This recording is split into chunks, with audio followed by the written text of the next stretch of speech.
Ain't no life, it's just action. All my just front like they tapping. You already know.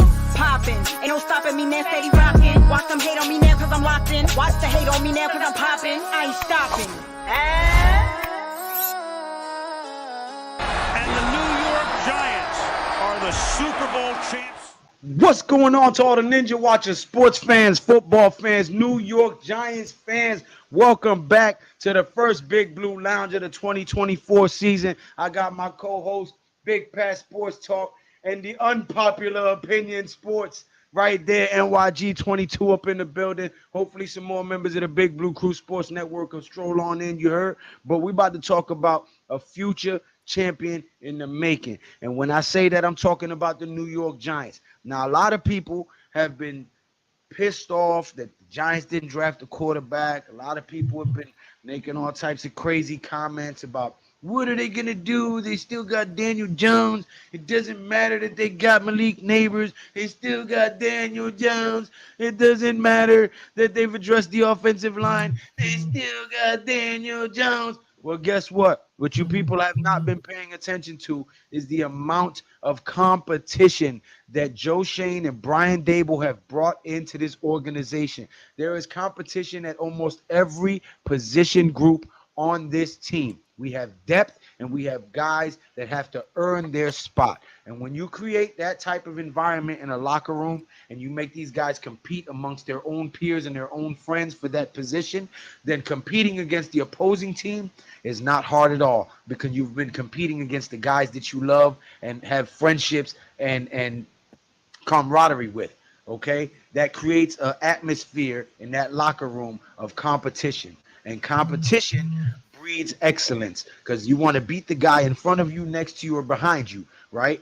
And with that kind of atmosphere, you start to coalesce a team culture, an identity, which is something that the New York Giants have not had for quite some time. So I'm anxious to see if all this competition with all of the veteran leadership that they've brought in as well starts to create this culture that we need to see to create a championship. Great introduction, sir. That was pretty damn good. Yeah, right.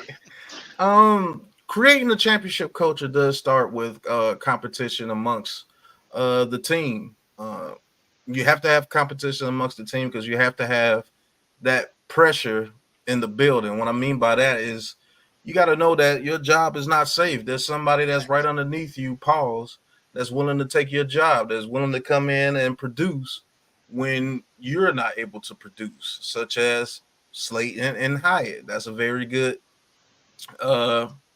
situation right there. Jalen Hyatt, the young buck, looking for reps, is looking to up his game, looking to get more time on the field.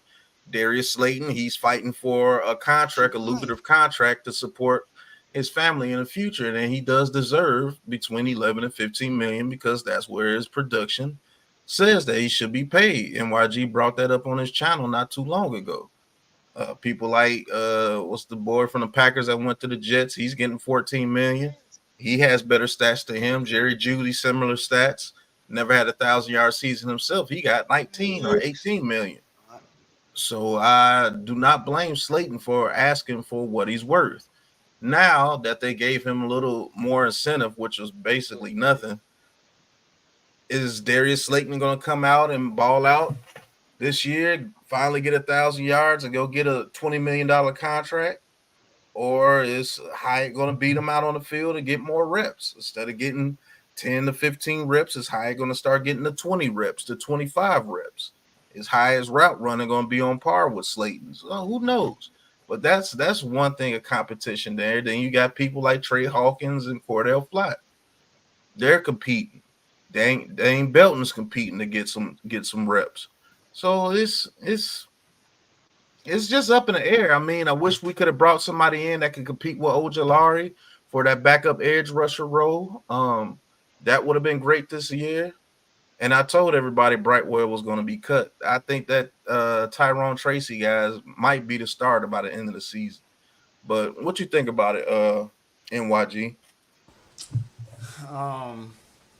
Man, shout out to everybody in the chat, man. Shout out to you, Lou, You know what I'm saying? But look, man, I've been watching the old New York Giants film, like the history of the Giants, just try, really digging into the culture. You know what I'm saying? Like before me, because obviously the Giants go back decades. You know what I'm saying? So this team has always had the makeup of being a defensive type of team. Mm-hmm. And to me, where they're going now, they recognize that. They recognize what they have to do to bring back Giants football. It's not about what the media wants or what certain fans want. It's about the culture of the team. And buying into that is a big deal. You know what I'm saying? And I think especially on defense now, the Giants got to figure their culture out on offense. And they've won offensively many different ways, with the running game, primarily, but they've also won with the passing game with Eli Manning in 2011. But it's always been led by the defense, a ferocious defense in the 50s, in the 30s, in the 20s, in the 80s, in the 90s when they won, and when they went to the championship Super Bowl in 2000. And then, of course, in 2007, it's always been led by defense. And that's what the Giants are building right now, man. So, competition, I'm excited to see it, man. But I think the Giants are building something special, man. Especially, man, if you get Dex, Kayvon Thibodeau, and Brian Burns, if you get them On for a one good accord? 3 to 4 healthy seasons on the field together, it's something special gonna happen. I'm telling you. My That's how thing we've is been built. Go ahead. my thing is as far as the culture, because I see where Alex is going. So I look at sustained success as a big thing and roster building specifically. And I know y'all talking about the culture stuff, which is part of the same pyramid scheme. I'm not even talking about the culture of the team yet. I'm just talking about the culture of competition right now. Before anything, before preseason, before pads, just right now, everybody knows it's 91, 92 players on the team, right? Got to cut it down to 53. And we brought in a lot of guys who have a lot of the same skills, a lot of guys at the same position groups. And they all know that there's only limited spots at those groups. So they have to put their best foot forward and outplay their homeboy, their roommate, their whatever, right? The guy that they've built a bond with and like and want to play the season with, they have to be better than him. And that culture of competition breeds more competition. Because now once you see like, okay, I'm better than these dudes, I wonder how I pair up against such and such. I wonder how I pair up against such and such from the other team, the star athlete on that team, the star athlete on that team. And it creates a hunger that it seemed like for a few years our Giants players have not had. There's been some games where you can see that they gave up by the third quarter. You can see that they just whiffed on tackles and blocks, and I don't want to see that no more. So I'm glad to see that there's been some veterans brought in, a lot of skilled players at the same position groups to create that competition, to say, hey, we're not just going to give you this position because of your name or where you were drafted. You have to beat these guys out for this position. And I'm glad to see that because that's what we need to get back to. Beat the man in front of you. That's a fact. It's gonna take time because we did so bad for so many years. When you're a bad team for 6-7 years in a row, it takes time to get out of that slump, to get out of that culture of losing. The culture of losing, that's a real thing. Like one thing could go bad, and now everybody's like, "Oh man, here we go again." We're starting to get out of that a little bit. If it weren't for a lot of injuries last year, I don't think we would have had the season that we had last year. And to be honest with you, we were only a couple of breaks of going 9-8, and maybe getting into the playoffs last year after everything that happened. So that shows that a team that's going to fight. Nobody really gave up last season. believe it or not, you can believe everything that you hear on Twitter, but that team did not give up last season. They fought in every game, and it was actually pissing those people off on Twitter because they were fighting and winning games that they didn't want the team to win, so we could get this Trojan horse quarterback that they believe, this miracle quarterback. The team fought. They didn't give up on the coach, and I was proud of that because that shows that hey, we do have a coach in the building that has a culture for this team.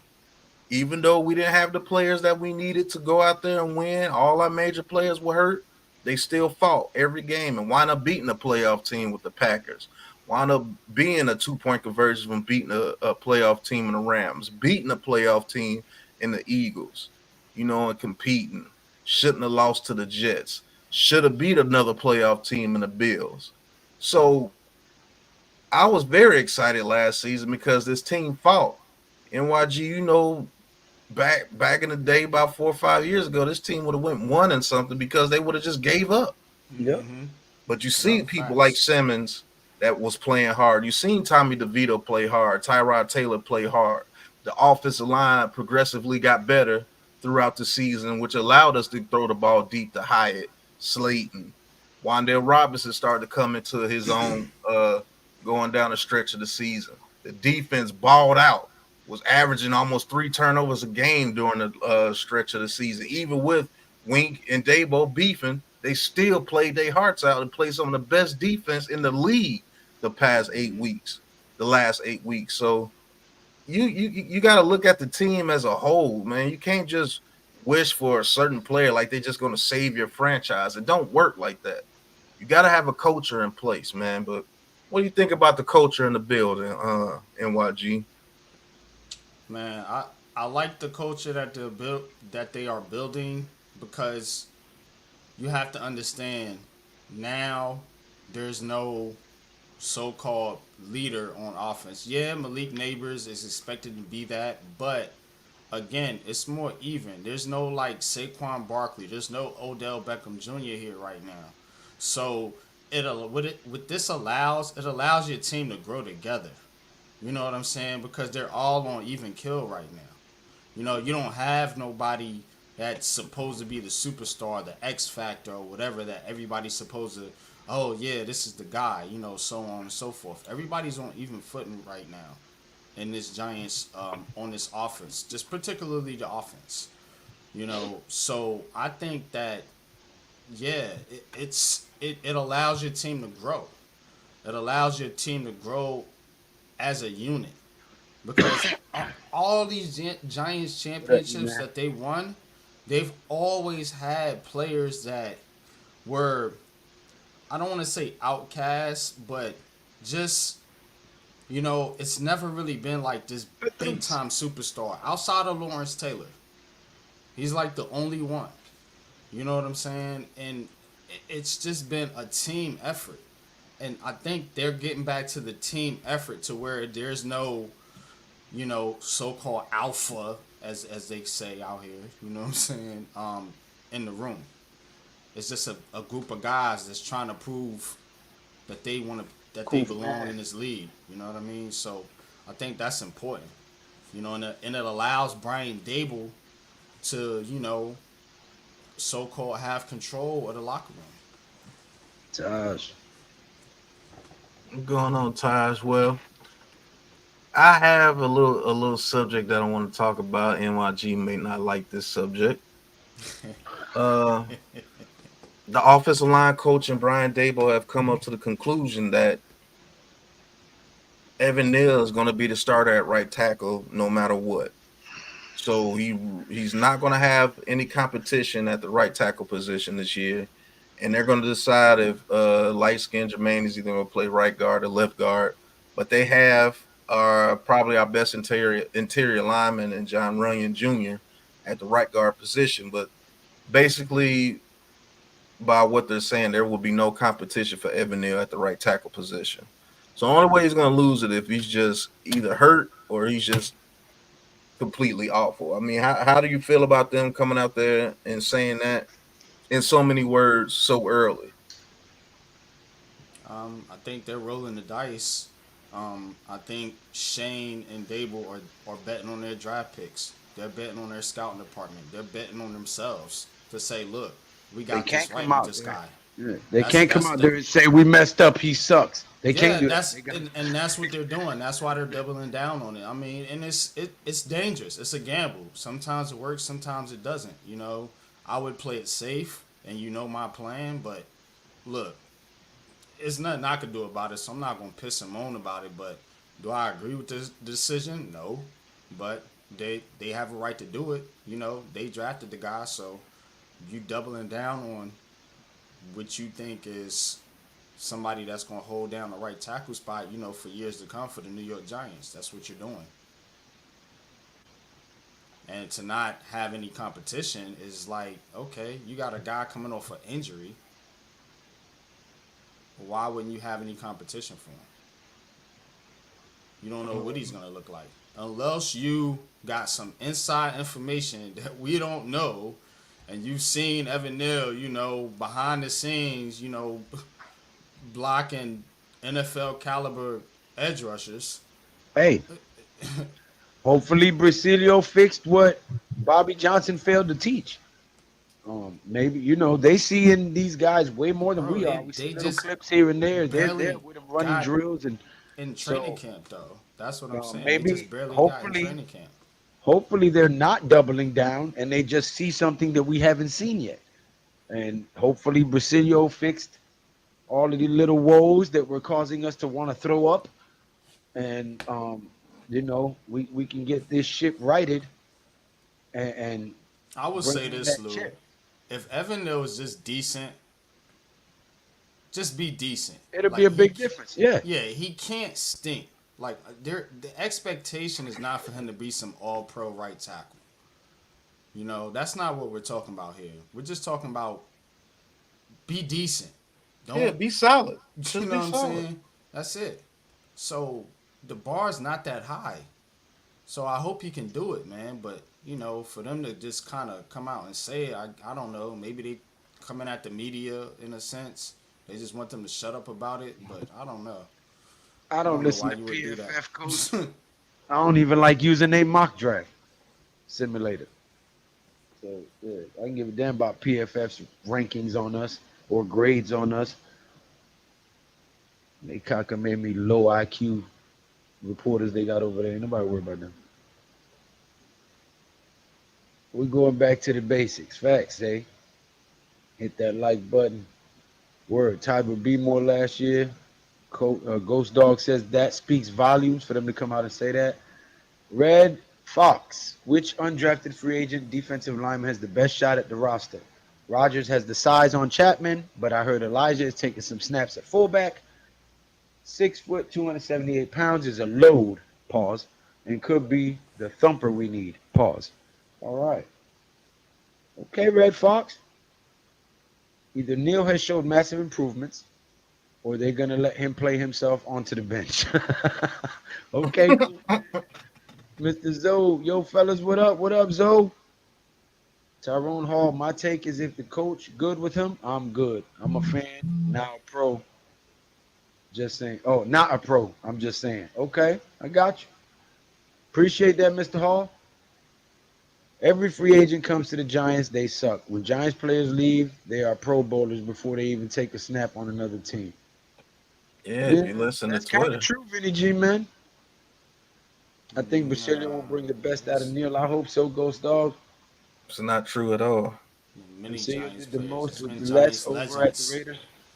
like Steve Smith and Victor Cruz that went on to other teams that never did anything. Like it doesn't work that way all the time. Victor Cruz didn't go nowhere else. Yeah, he He did. He went to went the to the Bears. Bears. Yeah, for their practice, he went to their practice squad and didn't even make it to the I'm just season. saying He left and went to he another team left. though. But The that was in our America. Steve Smith left and went to the Eagles and didn't do anything. Yeah, he didn't. McAdoo didn't. He forced Cruz out the league. He didn't want them passing him the ball. PFF be on some bullshit sometimes, all the time, in my opinion. Did you see the PFF rankings? Jesus Christ! Everybody Oh with the yeah, I PFF. seen that. I just watched that Wallow music video. Oh Saquon my top 10 goodness. cemetery at Oh 30. man, that Yo, what's going stuff on, done. yo? What's up, What's Taj? good, Taj? Yeah, Waller might be done, man. He's finished. Oh yeah, Darren Waller, yeah. Yeah, he got a video out. He laying in the water face first, letting the water hit his face, and like, man, come on, bro. You got enough time to make music videos, but you can't tell us if you're gonna play or not. Listen, that he hit it. He got him some, and that shit made him sweat, made him holler. He had to put his face in the water. You gotta Hey, be hitting it. Ooh wee. hey, don't let all this distract you that Luka and the Mavs is giving the Wolves that belt. Yeah, yeah, they be giving them that belt for the beginning of the game. Say it again, coach. Say it again. Coach. It's Yeah, good, Coach. that's what it's looking like. Don't got you pussy with. You need to reverse it. Whoop it. Whoop. Bang, bang, bang, bang, bang, bang, bang, Right. bang. Pops, another legend. Oh, may he rest in Yes. peace, John Witherspoon. Yes. That dude was funny as hell. Facts. Put some hot sauce on my burrito, baby. Right. Yeah. I saw some burrito, baby. Move. I gotta take a shit. You don't want to go in there about 35, 45 minutes. Laying there like a broke dick dog. DPE. Todd, what you think about all the competition that the Giants have brought in and all these position groups and the veteran guys that they've brought in to try to bring some of these rookies up to speed? Do you think that there's a culture of competition being created here, or do you think it's just the same old we're seeing from the Giants? What do you think? I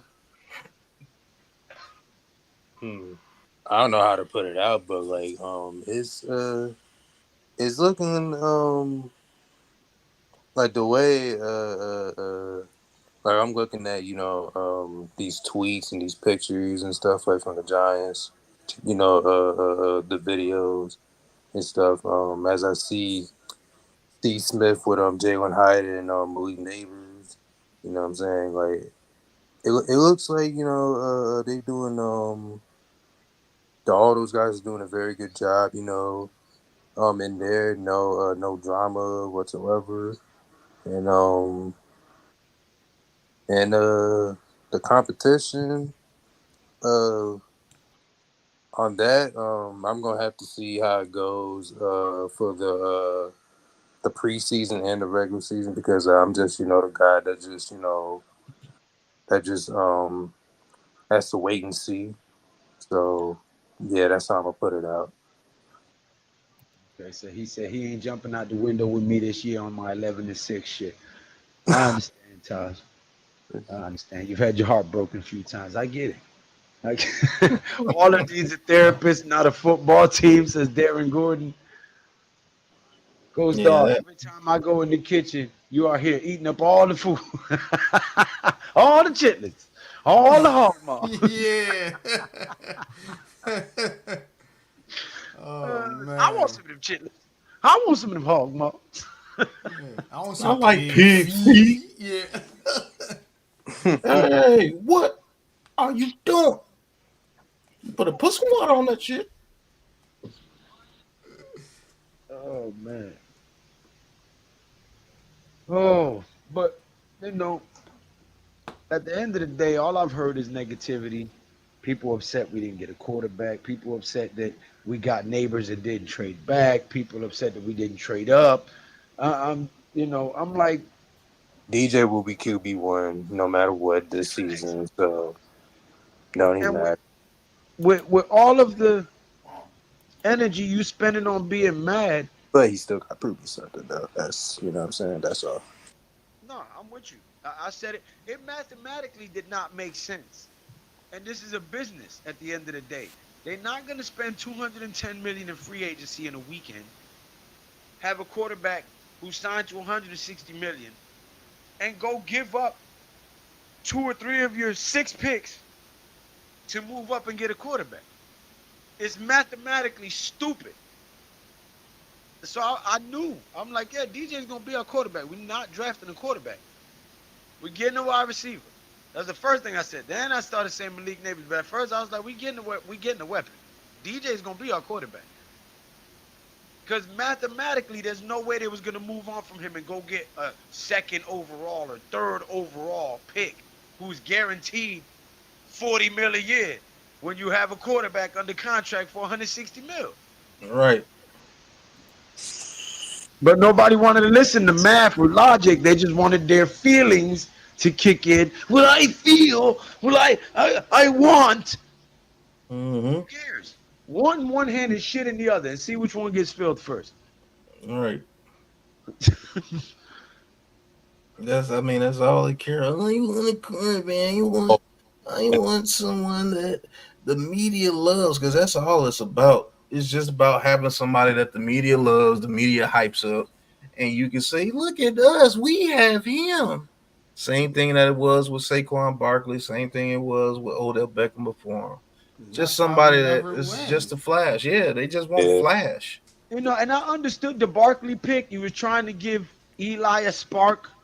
You know what I'm saying? But they didn't fix the O-line, and that was the real problem.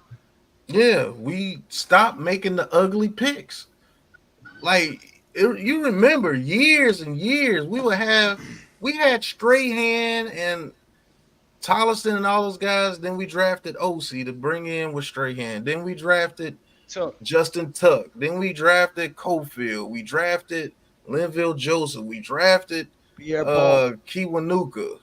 Yeah, JPP. Everybody said that's one of the dumbest picks of that draft when we drafted JPP in the first round out of South Florida. And then I was like, well, we've always won with edge rushers.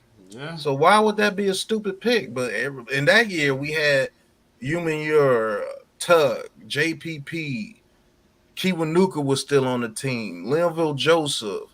It was like we had all defensive linemen to keep coming at you all game long. We had like a rotation of 8 like defensive linemen. Jesse Hamilton and Jesse Armstead and Keith Hamilton in the 2000s when they went to the Super Bowl. People forget that the Giants had the New York Giants, man.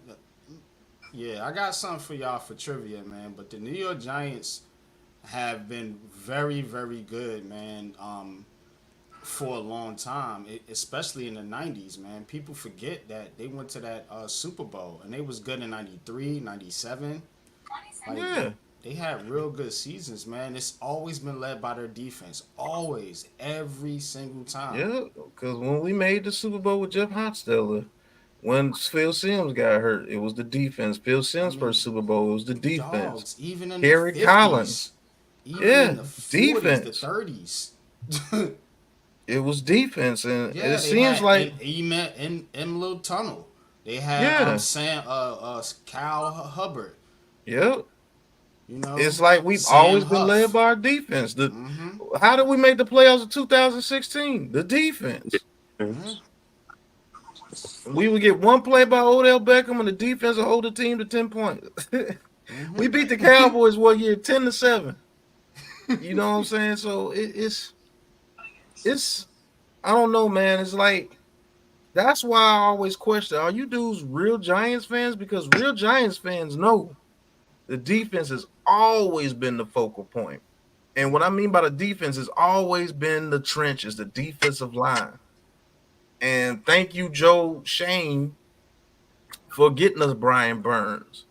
You know, we still got Ojulari. We had some good corners too, man. But I mean, we had Seahorn in his prime. Corey Webster was pretty good. We had the 2016. That was led by the cornerbacks. Yeah, you know DRC, Rogers Cromartie, and who was what was the dude? He got beat up by Steve Smith, Janoris Jenkins. Yes. I remember Felipe Sparks. When we had Will, we had Felipe Sparks. Yep, we had Will Peterson and what was the other guy? Will Allen and Will Peterson. Will Allen, at one point. Then we had Sam Madison. Then we drafted Aaron Ross. Then we drafted Prince of Mukamara. You know, so we've had some DBs. Had Kenny Phillips. Yeah, Kenny We've had Phillips, a lot of good Eugene safeties. Wilson. Yeah. Yeah, Ward. We've had Artrell Rowe. Can't forget about him. Yeah, we've had some decent secondaries too, but that just goes to show you defense. Yeah. It's always been a Defense. defense. But everybody Always. now, you ain't gotta get the big blue crew. Y'all so old and stupid. You gotta get with the times, man. And we gotta put up 30 points, 30 points, 30 points. Nigga, No, we just got to what? stop them from scoring 15. Yeah. There's only been like one team that's averaged 30 points in the past 4 seasons, bro. You keep Everybody most teams under 5 15 points. points, you win most of them games. Right. Period. The object of the damn game is to stop the other team from scoring. God dog it, not just outscore everybody. That's why Patrick Mahomes is ruling. You too busy trying to outscore Patrick Mahomes instead of beating Patrick Mahomes. Yep. Every time the Giants made a Super Bowl run, we were underdogs and hated on, except for 2008. They jinxed us for real, for real. And the Giants have always beaten the better offensive teams. Back in the 80s, they beat Montana. You know what Yep. I'm saying? And of course they beat John Tom Elway. Brady. Beat Yep. John Elway. John They Elway. beat Elway. Yeah. All we need to do is go 8 They and beat 8 or Buffalo better and shut up the in that doubters. joint. I'm invested, win or lose. I got over $1,000 in New York Giants varsity jackets from leather to wool. Fan for life, good or bad. Damn right, Tyrone Hart. Facts. Same here. Fan for life, don't matter. Antrell Rowe, yep. Dean Grant, Mm-hmm. Mark Collins, yep. I mean, Landon Collins was good for a couple of years. He was all pro a year Yeah. in 1 year. He actually played pretty good until it was time to pay him. They was like, nope. Shit, man, I'm gonna get that shit out my locker room. Crazy. But it's like I think we're trying to get back Giants to our had a roots. safety by the name of Chad Jones that probably Yep. would have been one of the better safeties we've ever drafted if he hadn't have got hurt. Yep, Chad Jones is gonna be a Never monster. played, yeah. Never played a snap. And he got hurt just like the Wilson kid, the running back. He got hurt. David Wilson. Yeah. Wilson. David Wilson was a monster, bro. He'd have been a Yeah. Hall of Famer. That dude was so fast, bro. I remember watching him at Virginia Tech when we got him. I was like, oh yeah. And then He had the ability to cut and juke, but he hit the Man. ball so fast that he didn't need to. Pause. man, he was like Joe Morris with speed boosters on. I promise you, that dude was gonna be And that's cold. another thing the Giants have always had, Pat, was a running game. Yeah. They Yeah. always had a We've vicious gotten away running from the game. running game. And I mean, if you want to talk about it, let's talk about it. Do you think we're getting away from the running game? Still, I know we drafted Tyrone Tracy, but is he the guy that you can get a ball and have him carry it, Yeah. carry us to victory? I know Singletary, he's not like that, to be honest with you. Is Tracy like that? I don't know. Is Eric Gray like that? We have to we have to find out. I think we have a running back strictly for the purpose of like 10 carries per game. Committee, running back committee. I think that the New York Giants run game will be very minimal. Is that a mistake though? Yes. That is the whole element of the game that you're reducing to nothing. I think the Giants That gives your wide receivers breathers. That gives your linemen a time to set and take a breather. Like all of that, all of it matters. It is a game of inches for a reason. You got to have a run game.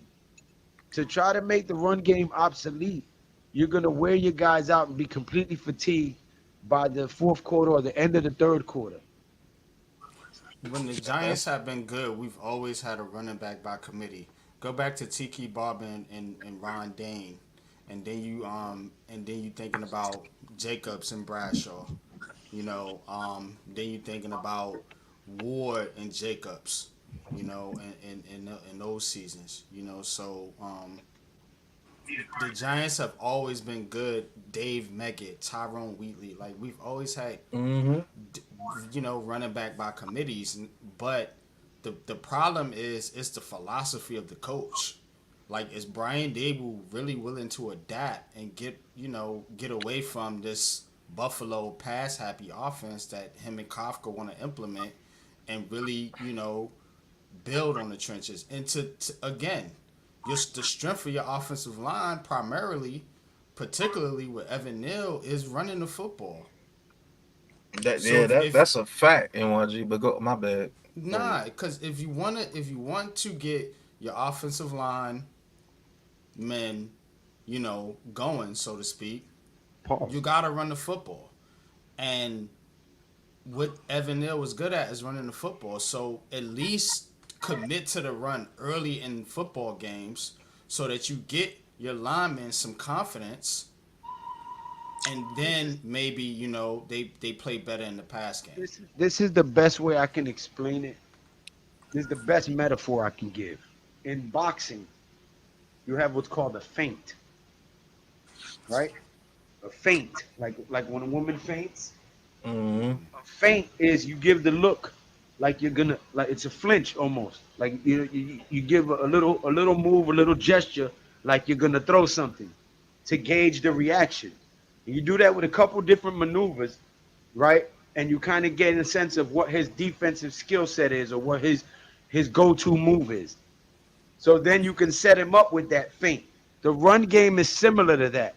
You wear him down, you get him tired, you get him thinking run, run, run. Then you mix in the pass, or you mix in the play action. It set things up for you. If you don't use it, you're tying one hand behind your back, basically. Right. Basically, why Lou, we can't pick up third and inches, third and one, fourth and one.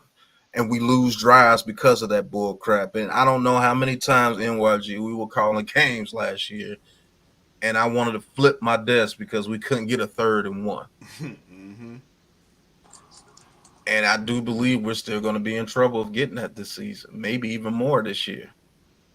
I say this, man. The running game, in my opinion, breaks the will of a team if you can run the ball on them and they can't do anything about it. It breaks the will of the defense. It really changes the game, bro. And we got to get back to that, man. And that's the only gripe I have with this regime. As long as this regime is here, I don't ever think we will ever have a running game like we used to have. So we're going to have to figure out a way to play this quote unquote, like Alex and everybody tell us we need to get with the times, quote unquote, as a passing league. It's going to be a hard adjustment, but we're going to have to do it because that's the way they're building it. Say it ain't so, Alex. Say it ain't so. I think it comes down to multiple things. Let's go with y'all. I think it comes down to multiple things. I still believe, in contrast to y'all's thoughts, I definitely do think you need a running game. I definitely think the Giants have lacked that presence for a couple of years now. And, I think, sometimes, they might miss Saquon Barkley on the field. But again, it comes down to a lot of different things. I feel like for the last few years, whether it's the O-line or the quarterback play in general, I think that defenses have not been able to respect us. And I feel like most of 2022, and this is no diss towards the quarterback, I'm not opening up that can of worms, but like I felt that probably until the Lions game, they were predominantly a running team because the Texans, right, they ran the ball. I wouldn't say efficiently, but they did it enough. That before the season, by the way, I said our first 6 to 8 weeks we would be predominantly a run team because we had to protect the quarterback because he didn't have the offensive line and the weapons. Yeah, we did say that, and guess what? We went to the damn playoffs when we were running the ball. Just saying. I'll be right back. Yeah, I mean, you did have a mixture of that in that Vikings game. You did have a mixture of passing for over 300 yards and what was I going to say? Running, because Saquon ran the first touchdown in. But I think it's not just, committing to the run and stuff like that. As I said, I kind of have a different philosophy slightly than y'all.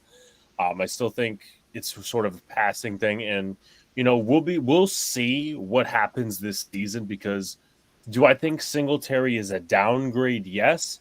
But it just shows a shift of like where this philosophy is headed more towards the passing game. And the Giants will be in trouble if, let's just say, they start out the season, they want to be this passing team. They want to be this passing team, and it's not working. And then they try to run the ball with Singletary as a bell cow, and it just doesn't work. So they need to be able to commit to their philosophy, whether it's just having certain guys on the field, a game plan, stuff like that. I don't remember what the article specifically said, but when all that shit was coming out last year about Dabes and Kafka arguing, I forget who was more leaning towards the running game, and Dabes was like very unhappy or something like that. I forget who was more leaning towards the running game. As I said, I can't remember at this moment, but we'll see throughout the first few weeks of the year. Again, I think it's definitely they want to be a more pass happy offense. I think it was Wink saying run the damn ball on the sidelines to Dable. No. I'm not referring to that.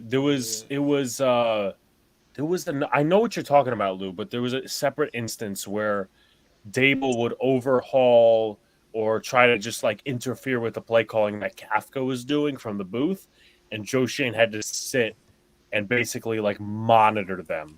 I think Kafka wants to run the ball more. I think it's Kafka.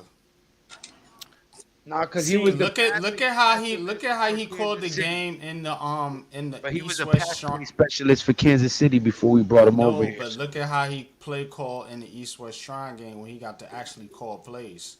He called a lot of running plays. I wanted to get very similar to what the Giants were calling. I'm just saying. Take a deeper look. King Jers. Yeah. Man, King Jers don't fuck with the kid no more. What I do to you, Jers? Damn, son. You know what I'm saying? Word the mother, son. They get brand new when they move, man. You know what I mean?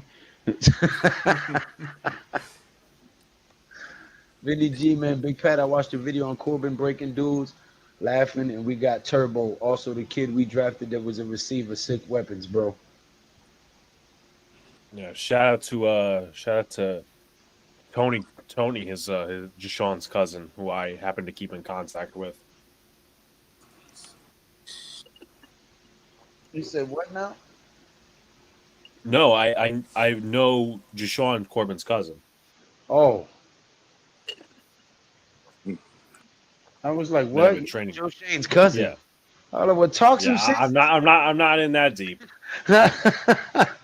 Like, Joe Shane's cousin. Tell that motherfucker put Neal in guard. No, let me stop.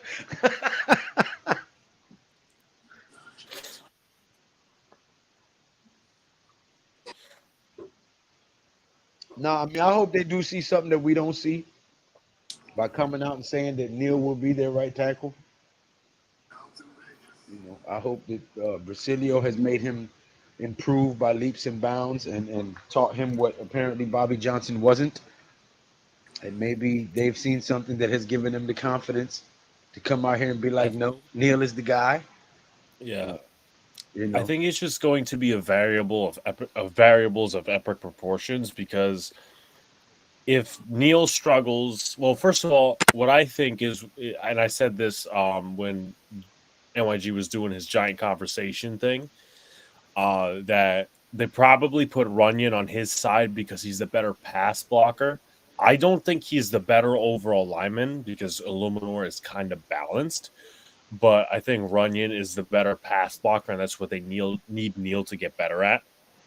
But you have that. I think he's a guy that's make or break. Daniel Jones is obviously make or break. Dabes could be make or break depending on how this year turns out. Slayton could be. So, I mean, there's just a lot of variables that really go into this equation. And it's really, again, geared towards the passing offense, but just everything in general. Because if Neal sucks, then they, move him inside. And I mean, I know that NYG was going off about just move Neal inside. I do get the sense of like, okay, you gotta try him out during, mini camps and OTAs and stuff like that. But I feel like in a crucial year like this, you can't experiment mid-year if he sucks at right tackle. You got to just throw him in at guard. That's why the preseason games are so crucial. And my 2-second tangent that, the NFL is stupid and, is continuing to get rid of preseason games. But that's another thing. Okay. Now, let me ask you this, going in a slightly different direction here. Sure. I've been saying for a while now that I believe Bellinger is going to have a big year. I think he is going to be, considering that him and Slayton have the most familiarity and continuity with him, with DJ on this team, Yeah. is Bellinger and Slayton. Um, if Waller's gone, which I believe he is, right? Yeah. Theo After today, Johnson's he's a rookie. definitely gone. Theo Johnson is a rookie. He don't have that much rapport with him. So Bellinger and Slayton are his most secure guys who he has the most rapport with. So Yeah, I continuity. believe that Bellinger will have a breakout year because all eyes will be on Neighbors, Hyatt, and Robinson or Slayton. So I believe Bellinger is going to be Daniel Jones' security blanket this year. Yeah. Yeah, I mean, he should be. I don't want him, and neither do any of us want him in a scenario like last year where he's forced to block rather than catch. Right, But man. That shit pisses me. Oh, we I gotta hated have I hated that crap when he's man. sitting there protecting Neal and he's giving up sacks to Bosa, which he's not even supposed to be in that position. It's just nonsense. I mean, when you run block, you use him. That's obvious. But I mean, just that I hated that, and Bellinger's one of my big players on the team. But the addition of Neighbors and the quick passing game, and then Wandale.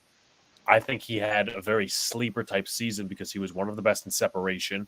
You have him on the offense. Just imagine, I mean, this is kind of fanboying out a little bit, but if you have him and Tyrone Tracy on the same field and they're basically a similar type of player because they're both hybrids, that could be scary.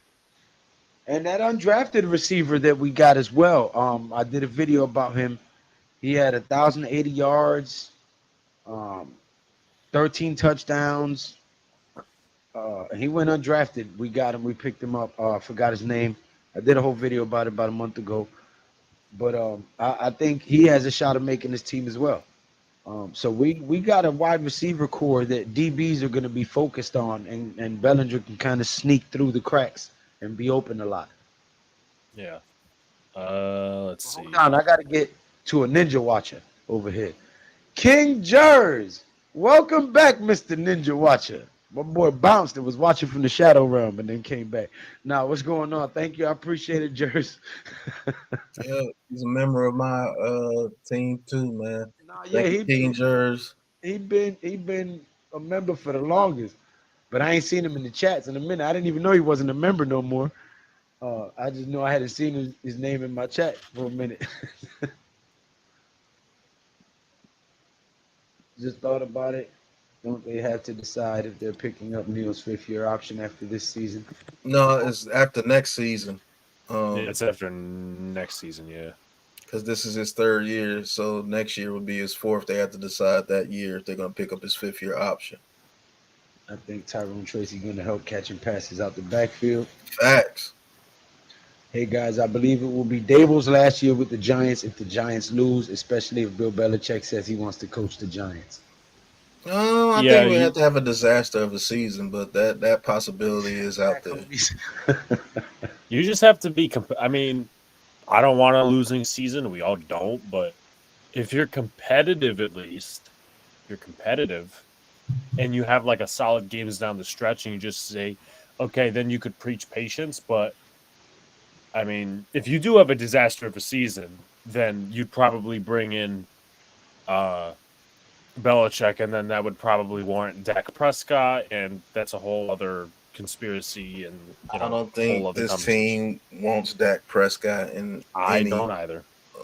Sort of imagination. Man, hell no. No, come trust on, me. man. I'm just throwing it out there as a possibility. As I said, I don't want it to happen, but Belichick is not going to be a guy who's going to want to sit here and want to rebuild a program at 71, 72 years old. He's going to want his own guys who want to win now. I don't even want a head coach that old. Sorry, not to sound mean, but people need to let that shit go, man. We don't look, man. I don't want that nigga either. Yo, tell him why you mad, NYG. Nah, fuck that, Sean. Tell him why you mad, Sean. Nah, I'm not mad. I'm just saying the Giants as a in history, they really don't do that. You know, Nah, fuck it. they I'm gonna tell find him where I'm at, son. I'm gonna tell him where I'm at. I'm tired of these motherfuckers trying to bring all these old geriatric coaches over here that done retired already. You know what I'm saying? Every time a coach leaves somewhere, yeah, bring him over here. Bring him over here. You know what I'm saying? Yeah, the nigga ain't won shit where he was at. You know what I'm saying? Ever since Tom Brady left, that man ain't won shit. Y'all want to bring him over here so we can lose some more shit. That's why I'm mad. Stop talking about that old motherfucker. Let him go play golf. You know what I'm saying? It's more about another name. It's more about Flash again. that's it. That's it. That's yeah, no, listen, I totally agree, but there is that cloud that would hover over Dable because if Giants fans are mad enough, again, depending on the season, so we don't even know what's going to go on. Yo, Coop, man, here to That rub John it in. Mara Welcome back. would come in and say, boom, this is a name and go from there rather than just go out and get another guy. Yeah, I mean, like I will say this: the Giants are going to have to make some decisions, which they have been, that the fans are not going to like. You know what I'm saying? And sometimes that happens, and you start to win because you're doing what is necessary for your franchise. You're not just trying to kowtow to a fan base. Oh, draft a quarterback, draft a quarterback. That's what the Jets have done over the years. That's what the Browns have done over the years. That's what the Bengals did over the years. They kept drafting quarterback after quarterback because, hey, the quarterback is the end all be all. And guess what? They Time out. keep getting killed. Time out, folks. Hey, everybody in the chat, do me a favor. If you have not subscribed to Big Blue in the Bronx, this guy right here, this one, this guy, what was it? This guy right there. He's 20 subs away from 2,000 subscribers, man. His link is right there. Let me highlight it. Let's get this man to 2,000 subs tonight, man. We got 80 something viewers in the chat. Viewers, go subscribe to that link right there, Big Blue in the Bronx on YouTube.com. 20 of the 80 at least, and get that man 2,000 subs tonight. And while you're at it, if you ain't Appreciate y'all. subscribed to mine, yo, you violating. Word up. Flag on the haters. Ninja watching. Okay? Go subscribe. Appreciate Continue. y'all. But yeah, appreciate the hard work, man, and getting up to 2,000 subscribers, bro. That's great. Two giant goofballs, what's going on? Andrew, if you ain't subscribed to Alex in the Big Blue in the Bronx, go subscribe, man. Don't be a ninja He's watcher subbed up. from the shadow realm. I ain't seen Andrew in a minute too. Hope all is He's well, been in the chat. Drew. He always in the chat. John Mara would come in boom free media coke. Free medium pass. Yeah. Boom, free medium coke. 20 away from 2,000 subs, man. Let's get that man 2,000 subs. Have a good night. I have work tomorrow. Let's go. All right, Koof, man. Have a good one, my brother. Appreciate you, bro. Just one. NYG says Dane Belton is an X factor this year in camp. Yeah? I'm subscribed to Alex. Like this kid, Paul's from the BX too. I'll subscribe. Yeah. Appreciate you, Vinny. I'm out, fellas, taking it down. All right, coach. Love and respect. All right, coach. Lou put the link Later, in man. there for him. The link is right there. Well, I put it in Lou's chat. He's in Pat's chat, so I gotta. Oh, well, I'll you make gotta it come accessible. over here. You know what I'm saying? Tell him why you mad, son. Yeah, you know what I'm saying? Y'all these stream hopping and shit, playing musical chairs with the streams and shit. You know what I'm saying? Try that shit on the train, son. Try that.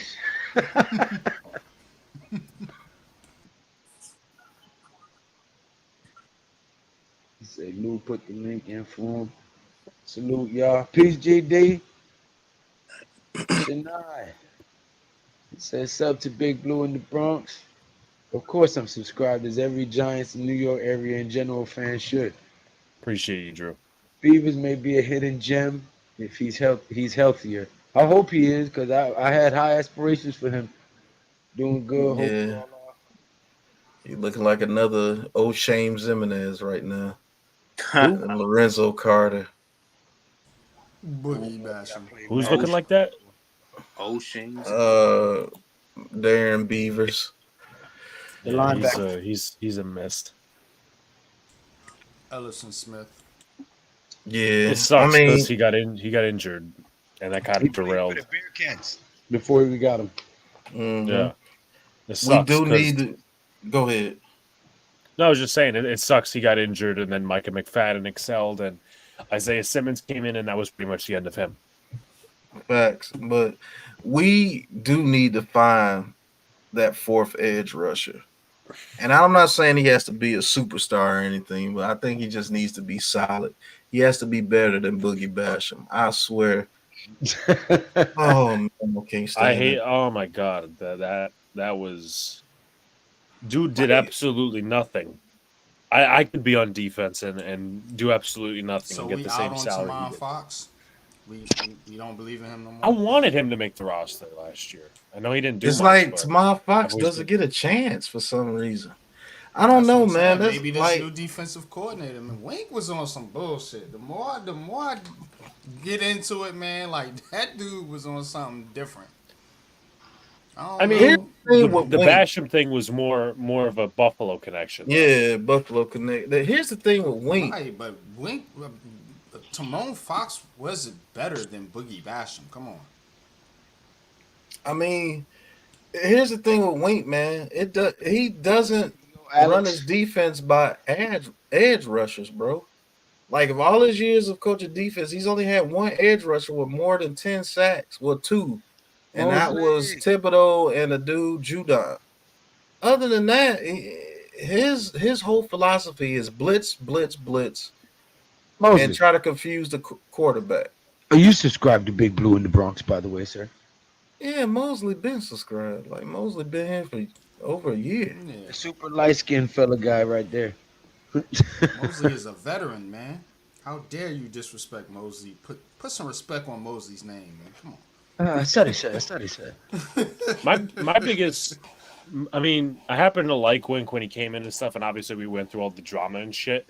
But my biggest thing with Wink was not necessarily I liked his aggressive defense, but the problem is him dropping out pass rushers in coverage, blitzing on screens, which was Mm-hmm. we saw how that came out, and something they didn't do. And I think it was NYG and Coach Ed were kind of talking about this a couple months ago, how the edge rushers weren't working with defensive linemen, which is now going to on. happen. Yeah. And coach was making a good point. From a coach's standpoint, he was like, edge rushers are not really supposed to work with defensive linemen. But my caveat is that Xavier McKinney was working with linebackers. So how does that work? It's Wink system. When it's going good, it's great. Like it's like one of the best defenses you'll see when it's going good. But when it's going bad, it's going bad. It's too Yeah. inconsistent. It's like supreme hit or Yeah. miss. It's an inconsistent defense. And that's what was driving Dable crazy. Because he's like, Yeah. look, you know what I'm saying? I need my defense to be consistent. If you don't have the players that you need for your scheme. His defense looked so good at the Ravens because he was allotted the time to build his defense. Here, since He we had the already stunk perfect- when he came, he didn't have that long to build his defense. He had to work with what he had, which was a conglomeration of 4 different coaches' draft picks, which in his defense, it's hard to work with for any coach. You got players from 4 different draft regimes, different reasons and different schemes, and you're trying to make them fit a scheme that a lot of them don't even fit or have the skill set for. So the fact that he was even to pull a bend don't break defense with what he had, I gotta give him some respect for it. Yeah, I mean, listen, and I think sorry to interrupt, but I think there are points where he kind of needed to adjust. Like in that Dallas game when he was being super aggressive in the second game where we got our asses beat, like you have to know that Tommy DeVito is trash, and you got to go out there and just play Patrick Graham style defense That way you're in the game a little bit. But now he's coming out here and just still being aggressive. I'm gonna make y'all mad. Wink Martindale is the Daniel Jones of defensive coordinators. Look, if you say Daniel Jones has to have everything perfect to be this great quarterback, Wink Martindale needs a perfect pieces to make his defense work. Like he literally does. You know what I'm saying? So I think he does. Now it works, but it doesn't work consistently. And so that's what you're looking for, right? A consistent defense, like we had, with Spags, like we had back in the day with, Bill Parcells and Bill Belichick. That's what you're looking for, consistent defense. Yeah, You're Wink's not looking for like this hit or miss Yeah, defense. Wink's defense. I'm not gonna say it is horrible. What Wink's defense is when you come against teams that are veteran teams and know how to beat disguise blitzes, and they have a game plan going into the game to know that hey, Wink is going to bring pressure like this in this moment, or Wink is going to bring pressure on third down every time. So let's see if we can get the run game going and getting third and shorts, and he's going to keep blitzing. And we're going to run screens and pick up easy first downs. Or if he has a DB such as Darnay Holmes, that's a glaring weak spot, and he's going to continue to put him in a bad situation, we're going to win this game. Just like when CeeDee Lamb went off that, like the Cowboys game, CeeDee Lamb kept destroying Darnay Holmes, and he kept putting Darnay Holmes in one-on-one situations with CeeDee Lamb in the slot. Like, if you have the roster to pinpoint Wink's weaknesses, you're going to kill him because he's stubborn. He's not going to change what he does, and he's cool with that. He's not going to change his philosophy. And in some instances, that's a very good thing because he's headstrong and he's not going to deviate from what he does just because you make a play or two. But then when the other team's making a play or 2 or 3 or 4 or 5 or 6, he's going to keep doing it. And so that's what happens. You get blown out 41-13 sometimes with a Wink defense because he's not going to change what he does. He's a stubborn mule.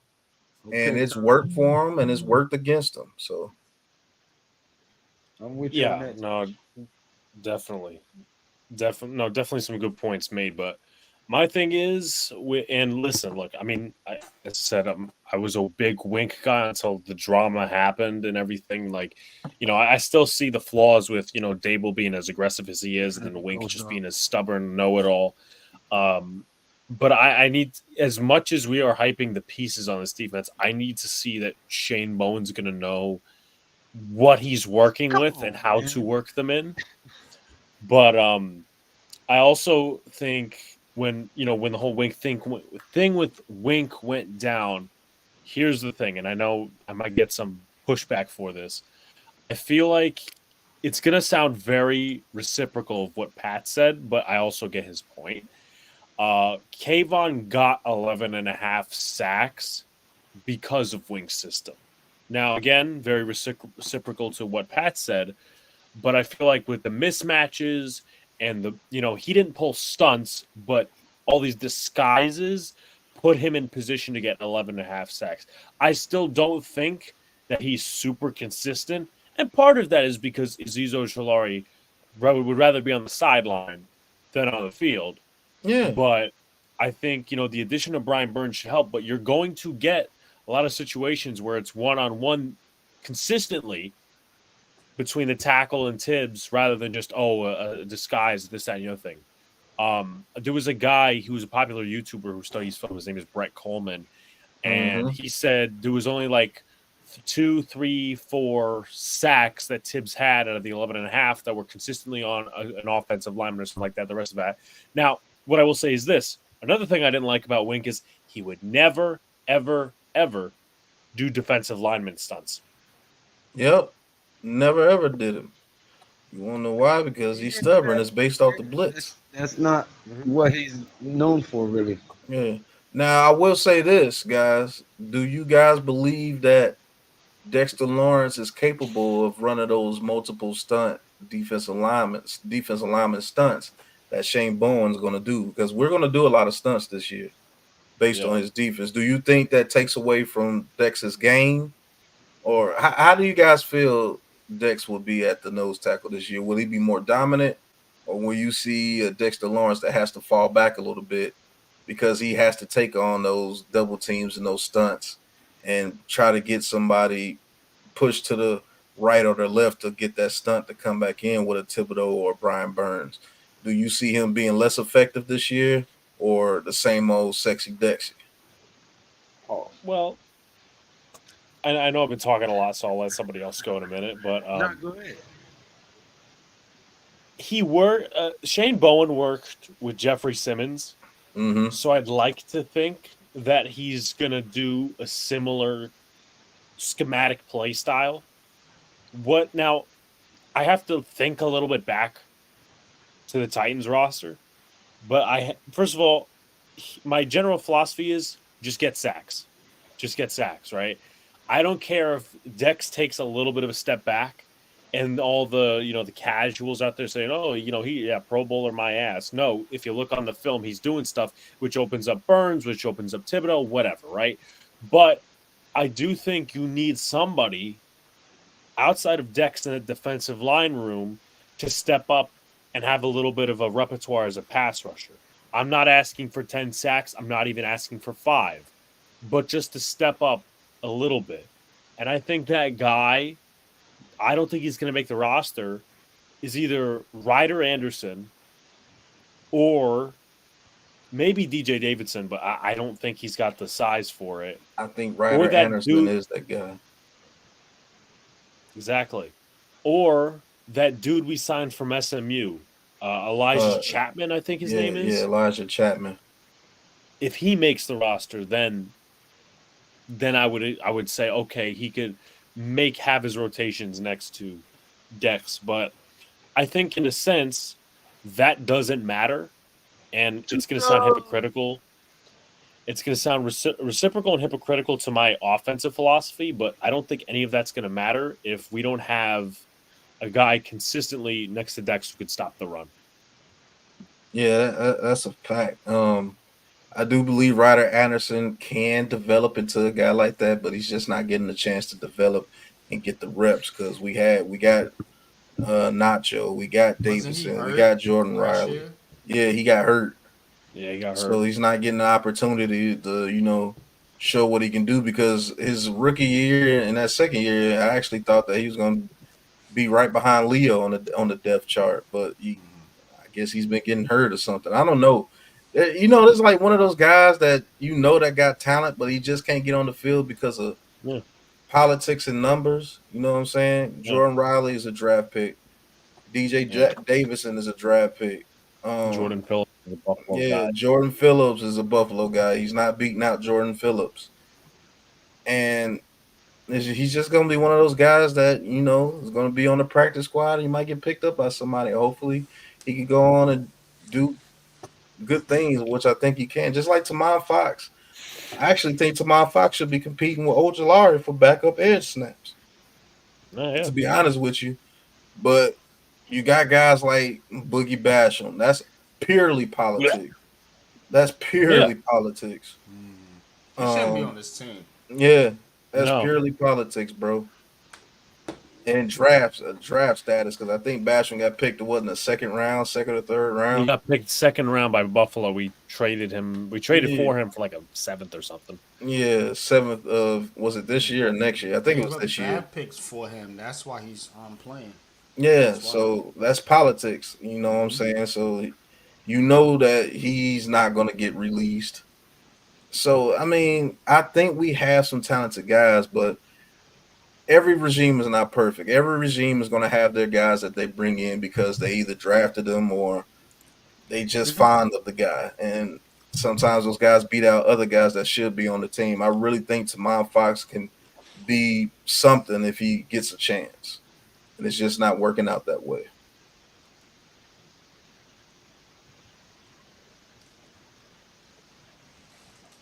Yeah, go get you some merch. I heard Tudo. Appreciate you, Tudo, for putting all the links in the chat, man. Thank you, brother. Hope all is well. He only needs 18 subs. How many? Make it 15. 15 subs.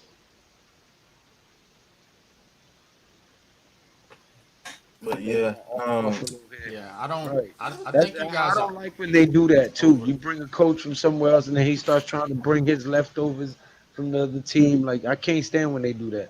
Yeah, you really haven't seen that with Bowen yet, because Wink did with Jihad Ward and all these guys, but I don't think Bowen's brought any of his. At least to my knowledge, he hasn't brought any of his guys. 'Cause I was they expecting brought in a DB for a workout, but yeah, I don't think Shane Bowens had a chance to do that. Like nobody from Tennessee has been free agents or anything. So Yeah, But I I was think expecting like a guy like Tiger Tart, but go ahead, Wengie. no, I think pass rush by committee is what the Giants are always, because again, it goes back to the team effort thing. We talked about with the running backs. Now it's the same Absolutely, Vinny. concept. It's the same concept with the pass rushes as well. So I know you guys are worrying about like who's gonna start next to Dex, but again, they have multiple people there as options. So you can do one or two things. You can go out and chase the position, or you can just say, look, whoever has the hot hand, so to speak, that's who we're gonna roll with this week, or for the next couple weeks or whatever. Depending on who is performing at the particular time, until you can get a feel on who is developing and who's going to be a keeper or not. I'm just particularly talking about the younger guys, because Phillips is just a stopgap, so to speak. So I don't. And again, they're gonna have different alignments. Like, would you guys could you guys foresee like somebody like a Boogie Basham or Azeez Ojulari rotating in at DT on pass rushing downs? yeah, Kinda like most a definitely. NASCAR package. So I think it would be Ojulari, bro. He can play that tart role. yeah, yeah, like Justin Tuck used to play. I know what you're talking about. So that's kind of why I'm like not too worried about it. But yeah, you don't want to tire out your superstar, but I mean Dex is versatile, and I don't worry about Dexter Lawrence. He's a smart player. Remember, he adjusted coming into the NFL playing out of position, so it's not like he can't do it. Do you want to play him out of position? No, of course not. Shit But pissed me off. he can do it if necessary. So it's Who was played out of he's a position? great player, Dex. Dexter Lawrence. Yeah, I never understood that those Joe Judge years, man. They had him playing edge and all this Defensive end. stupid stuff. Yeah. Like that was crazy. I was like, and that actually had me thinking, like, man, Dex ain't gonna make it. And then when they put him at nose tackle, turned into a freaking all pro. Because that's where he was supposed to be from the Right. get go. And that's the So- thing I be harping on about the offensive line. Like, put these guys at. Yeah, put these guys spots. where they need to be, man. You know what I'm saying? Drew says Giants ironically brought in former Titan DB Joshua Kalu for a workout yesterday. Yeah, that's Another that's Joe what I said Judge. that earlier. Yeah. Yeah, another former Joe Judge bring in, but he tore his ACL with the Giants 3 years ago. So I'm trying to figure out too, Vinny G, how we gonna use Isaiah Simmons. I think Isaiah Simmons, man. I think he just needs to put on some weight and go straight to edge, man. It's gonna be a pass rusher. I think that's how they're gonna use him. You can't use him as a pass rusher. He's too light in the ass. Pause. You only 230 pounds max. you think they're not going to play him at safety? You can pass rush him. I From can't trust a him at safety because or linebacker. You can't cover. You can't I mean he cover. could cover space, but that's about it when it comes to actual coverage. Yeah, you No. can't cover. Well, if it's his own defense, it benefits him a little bit more. But what does that say? Right. You're showing your hand. They know that it's gonna be a zone defense because this dude really can't guard man to man. You know, So- in the right spot, like Evan Neal. I let him rush. I let him rush. The Or he's a quarterback. spy. That's what I do. Or a spy. But I would just put him out there to rush the quarterback. There ain't nothing wrong with that. And if he needs to drop in coverage, you can drop him in coverage, so you can disguise your defense because you ain't gonna know if he's gonna They rush cover or the drop. running back or something. Yeah, he's useful. Trust me. A smart defensive coordinator will figure out a way to use Isaiah Simmons. 238. That's how much he weighs right now. See what I'm saying? Like, Ojulari, Oh shit, he put on 10 pounds. He'd be damn near 250. He good. He could rush the passer. Ojulari weighs 240. Surprisingly, he probably slimmed down. I mean, you ain't yeah, gotta he's put him in a pounding 3-point muscle. stance and have him rush the passer. You I'll know just what I'm have saying? him. Yeah, I guess have him at edge. You let him use that speed. I guess. Yeah, that's what you do.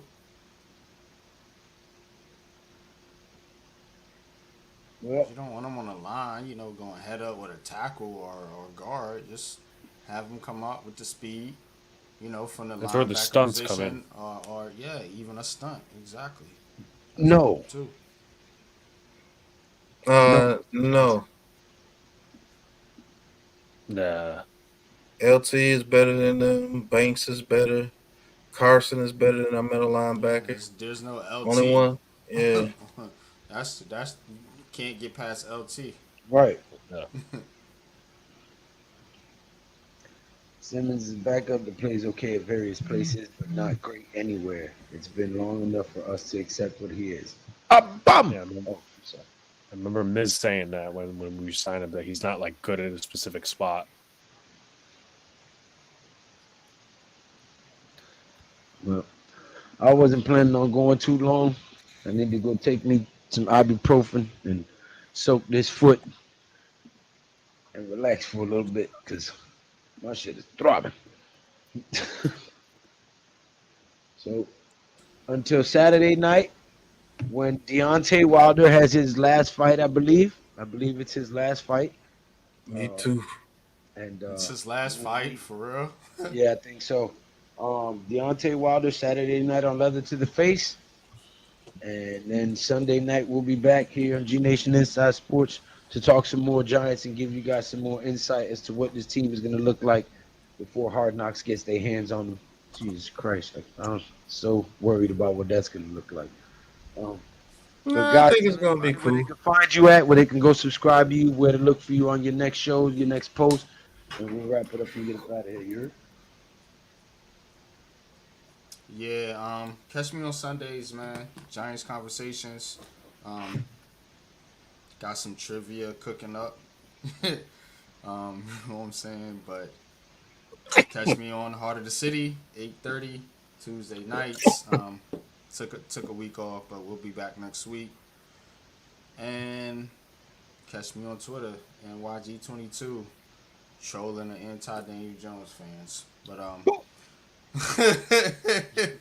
Brooklyn, yeah. outside of that, man, always rocking with the Big Blue Crew, man. Pause, but I had to that's make what you we feel at. like you was at home for a second. You know, Brooklyn. Yeah. Yeah. But yeah, y'all got it, man. Well, you can catch me on Big Pat Sports Talk right here. New York Giants full access. I'm giving you all the good Giants content here.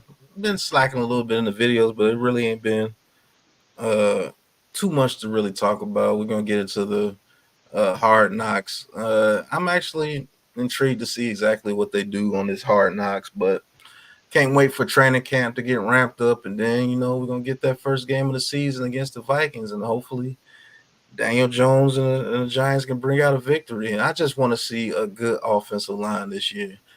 And what I mean by good, I just want to see an NFL offensive line this year. I'm so sick of the offensive line being so trash to where it's just a clown show every time the offensive line goes out there. So hopefully Evan Neal progresses, because you will see him in the beginning of the season, whether you like it or not.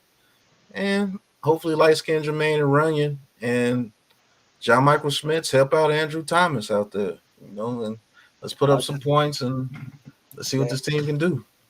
That damn Hard Knocks is going to expose a lot of the dysfunction in the Giants organization. That's what I'm worried about. But go ahead, Alex. Tell them where they can find you at, where they can subscribe. Yeah. Yeah, like 15 subs away from 2K, so definitely hit the sub button on Big Blue in the Bronx. They're kind of been slacking a little bit, I could say, but I'm going to have record prediction video out soon. No, I don't want to force content about OTAs because Right. we really can't learn anything until they put the pads on. That's just the way I see it. But yeah, we're doing a lot of good things over there. So, 15 or so subs away, and I'll throw it back up to Lou. You heard 15 subs, son. Stop being ninja watchers, man. Go subscribe to Big Blue in the Bronx. You know what I mean? Go subscribe to Big Pat. Unpopular Opinion Sports NYG 22. Coach Ed. Wales to New Jersey. Luca's Knicks Cast. Don't be ninja watchers. Go subscribe to Luca. You know what I mean? Big Blue Crew doing a lot of things for you guys, man. Classified 3F with Joe. Can't forget Joe. He out there going 15 rounds trying to bounce back. And, man, we'll catch you guys Saturday for Leather to the Face. I believe somebody else is doing something tomorrow. I think Man Cave. Man Cave is going live tomorrow, so we'll probably catch some of us over there with him. But until next time, man, y'all know what it is, man. Peace. Ain't no chat, no like, it's just action. All my just front like they tapping. You already know. Poppin'. Ain't no stopping me now, steady rockin'. Watch them hate on me now, cause I'm locked in. Watch the hate on me now, cause I'm poppin'. I ain't stopping.